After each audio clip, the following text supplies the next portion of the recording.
వరాలైన శాపాలు. ఒక గ్రామంలో నారాయణ అనే పేద వ్యవసాయదారుడు ఉండేవాడు. అతడు ఇతరుల పొలాలు కౌలుకు తీసుకుని వ్యవసాయం చేసి జీవించేవాడు. అతనికి 2 తీరని కోరికలు ఉండేవి. ఒకటి దేశాటన చెయ్యడం, రెండవది రాజభోజనం తినాలని. అయితే అవి అతని వంటి పేద రైతుకు తీరే కోరికలు కావు. కనీసం రాజధానిలో జరిగే వసంతోత్సవాలైనా చూడాలని నారాయణ ఒక సంవత్సరం తన స్నేహితుడైన కేశవుడితో కలిసి రాజధానికి బయలుదేరాడు. వాళ్ళు పగలల్లా ప్రయాణం చేసి చీకటి పడే సమయానికి అరణ్యం మధ్యలో చిక్కుకుపోయారు. ఆ రాత్రి తలదాచుకోవడానికి ఒక గుడి కనిపించింది. నారాయణ ఉత్సాహంతో ఆ రాత్రి ఆ గుడిలో గడుపుదామన్నాడు. కేశవుడు తల అడ్డంగా ఊపుతూ, ఇది చండముఖి అనే దేవత గుడి. ఆ దేవత మహా ముక్కోపి. ఆమె పగలల్లా సంచారం చేసి జాము పొద్దుపోయేసరికి గుడికి తిరిగి వస్తుంది. ఆ సమయానికి గుడిలో ఎవరైనా కనిపిస్తే వాళ్ళని శపిస్తుంది.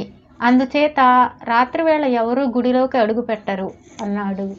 దేవత ఆగ్రహిస్తే ఆగ్రహించని, నేనింత ఒక్క అడుగైనా ముందుకు వేయలేను అంటూ నారాయణ ఆవులించి గుడిలోకి వెళ్ళాడు. కేశవుడు ముందుకు సాగిపోయాడు. గుడిలో నడుము వాల్చిన మరుక్షణం నారాయణకు నిద్ర పట్టేసింది. కొంత రాత్రి గడిచాక ఎవరో కొరడాతో కొట్టినట్లు తోచి నారాయణ నిద్ర మేలుకున్నాడు.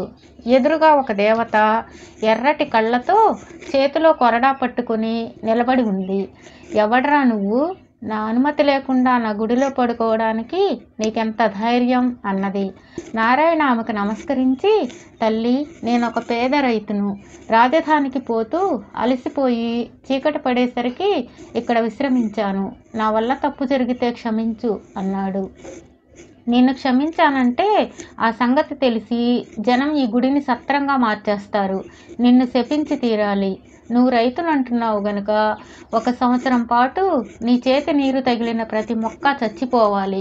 ఇకనైనా బుద్ధి కలిగి ఉండు అని దేవత అదృశ్యమైపోయింది. వ్యవసాయం చేసుకుని బ్రతికే తనబోటివాడు సంవత్సరం పాటు వ్యవసాయం చేయకుండా ఎలా బతకాలా అని విచారిస్తూ నారాయణ రాజధాని చేరాడు. ఆ ఏడు వసంతోత్సవాలు బ్రహ్మాండంగా జరిగాయి. దేశం అన్ని మూలల నుంచి ఉత్సవాలకు వచ్చిన వ్యవసాయదారులు రాజుగారితో తమ కష్ట సుఖాలు చెప్పుకున్నారు. అందరికీ దాపురించిన సమస్య ఒక చిత్రమైన కలుపు మొక్క. దాన్ని ఎన్నిసార్లు పీకినా నిర్మూలం కాక పైరులన్నింటినీ పాడు చేస్తున్నది. ఈ సంగతి విని నారాయణ రాజుగారికి నమస్కరించి, నాకు అవకాశం ఇస్తే 1 ఏడాదిలో ఈ కలుపు మొక్కలను పూర్తిగా నిర్మూలించగలను అన్నాడు. రాజు అతడి శక్తిని పరీక్షించి అతడికి అలాంటి శక్తి ఉన్నట్లు రూఢి చేసుకుని అతనికి కావలసిన పరివారాన్ని ఇచ్చి అతని కోరిన ఏర్పాట్లన్నీ చేశాడు.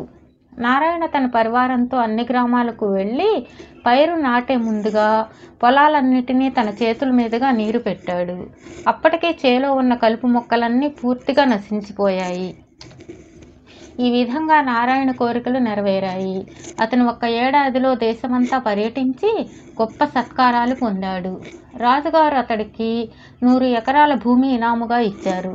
మరుసటి సంవత్సరం కూడా నారాయణ వసంతోత్సవాలకు రాజధాని పోతూ చండముఖి ఆలయం దగ్గరకు వచ్చేసరికి చీకటి పడటం చేత ఆలయంలోనే విశ్రమించాడు.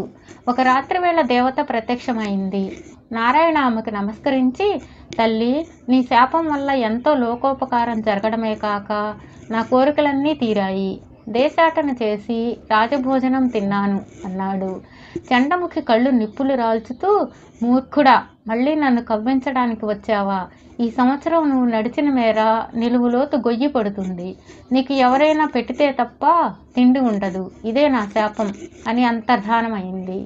తాను కదలడానికి లేదని గ్రహించి నారాయణ తెల్లవారిందాకా ఆ గుడిలోనే కూర్చుని ఒక ఉపాయం ఆలోచించాడు. తెల్లవారుగానే ఆ దారిని పోయే మనిషితో రాజుగారికి కబురు చేసి ఒక పల్లకీ తెప్పించుకొని అందులో వెళ్ళి రాజుగారి దర్శనం చేసుకుని తన శాపం గురించి వివరంగా చెప్పి దానివల్ల లాభం పొందే ఒక పథకాన్ని రాజుగారికి సూచించాడు. అదేమంటే రాజ్యంలో తవ్వవలసిన పంట కాలువలన్నీ ముగ్గులతో గుర్తు పెడితే నారాయణ వాటి వెంట నడుచుకుంటూ పోతాడు. అతని వెనకనే నిలువులోతు కాలువలు వాటంతట అవే ఏర్పడతాయి. ఈ పథకం అమలు జరిగింది. నారాయణ కాలువల కోసం నడిచినప్పుడు పల్లకీలో ప్రయాణం చేశాడు. అతను ఎక్కడ ఉన్నా రాజభోజనం బంగారు పాత్రల్లో అతను ఉన్న చోటుకే వచ్చేది. ఈ విధంగా నారాయణకు దేవత ఇచ్చిన రెండో శాపం వల్ల దేశానికి మరింత మేలు జరిగింది. ప్రయాస లేకుండా అతి స్వల్ప ఖర్చుతో దేశమంతటా పంట కాలువలు ఏర్పడి ఎంతో కొత్త భూమి సాగులోనికి వచ్చింది. 3వ సంవత్సరం కూడా నారాయణ వసంతోత్సవాలకు వెళుతూ మళ్ళీ చండముఖి ఆలయంలోనే చీకటి పడే వేళకు చేరాడు. ఒక జాము పొద్దుపోయేసరికి దేవత వచ్చింది. నారాయణ చేతులు జోడించి, తల్లి, నీ శాపాలు అమోఘం. నీ శాపం వల్ల మరొకసారి నాకు దేశాటన, రాజభోజనము, లోకోపకారం చేసిన పుణ్యము లభించాయి. నువ్వు దయ ఉంచి శాపాలు ఇయ్యడం మానితే రాత్రివేళ ఈ అడవిలో చిక్కుకుపోయిన మనుషులు ఇక్కడ విశ్రాంతి తీసుకుంటారు. నీకు నిత్యము పూజలు జరిగేటట్లు ఏర్పాట్లు చేస్తాను అన్నాడు. చండముఖి పట్టరాని కోపంతో, మూర్ఖుడా, ఇప్పటికి 2 సార్లు నా ఆజ్ఞ ధిక్కరించి నా గుడిలో ప్రవేశించావు. నా శాపాలను అవహేళన చేశావు. ఈసారి నీ దేశాటన, లోకోపకారము ఎలా సాగుతాయో చూస్తాను.